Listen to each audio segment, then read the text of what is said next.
नमस्कार, सत श्री अकाल, आदाब जनाब। मैं अमीशा यस टीवी में आपका बहुत बहुत स्वागत करती हूँ। आपके सुंदर से मुखड़े पर जो दो कान के टुकड़े हैं और प्यारी सी दो आंखें हैं, उन्हें इस वीडियो पर टिकाए रखिएगा, वरना आप ये स्टोरी मिस कर देंगे।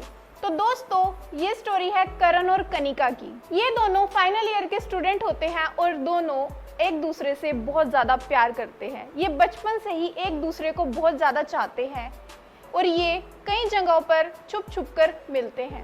एक बार होता ये है कि कनिका के पापा कुछ रिश्तेदारों को अपने घर पर बुलाकर कनिका का रिश्ता पक्का कर देते हैं।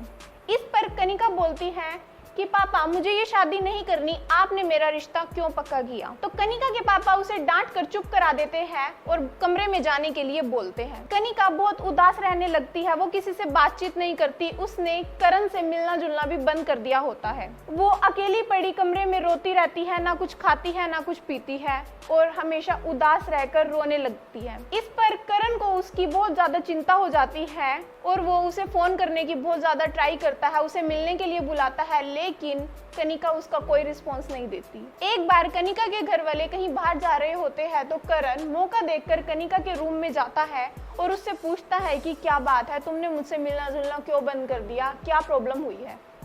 तो कनिका उसे सब कुछ बताती है कि मेरा रिश्ता पक्का हो गया, अब मैं तुमसे नहीं मिल सकती। इस पर करण बोलता है, तुम टेंशन ना लो, मैं सब कुछ ठीक कर दूंगा, हम कहीं भाग चलते हैं। ये बातें कनिका के पापा डोर पर खड़े हुए सुन रहे होते हैं और कमरे में आते हैं और बोलते हैं, बेटा मुझे तुम दोनों से कल कुछ जरूरी बात करनी है, कल तुम मुझे इस जगह पर मिलना। कनिका और करण बहुत ज्यादा खुश होते हैं कि अब उनके पापा मान जाएंगे और उनकी शादी पक्की हो जाएगी। कनिका के पापा उन दोनों को खेत में बुलाते हैं। कनिका के पापा ने 15-20 आदमियों को वहां पर बुला लिया होता है। वो 15-20 आदमी कनिका और करण को घेर कर खड़े हो जाते हैं और गन्ने के खेत में गन्नों से उन दोनों को बहुत मारते हैं, जिसमें दोनों की जान चली जाती है। क्योंकि करण और कनिका की कास्ट सेम नहीं है, उनका कल्चर सेम नहीं है, उनके ट्रेडिशन सेम नहीं है। सिर्फ कास्ट की वजह से कनिका के पापा उन दोनों का प्यार एक्सेप्ट नहीं करते। तो दोस्तों, ये कहानी हमें ये सिखाती है, बेशक हम 21st सेंचुरी में आ गए हैं, लेकिन हम अब भी कास्ट सिस्टम में बिलीव करते हैं।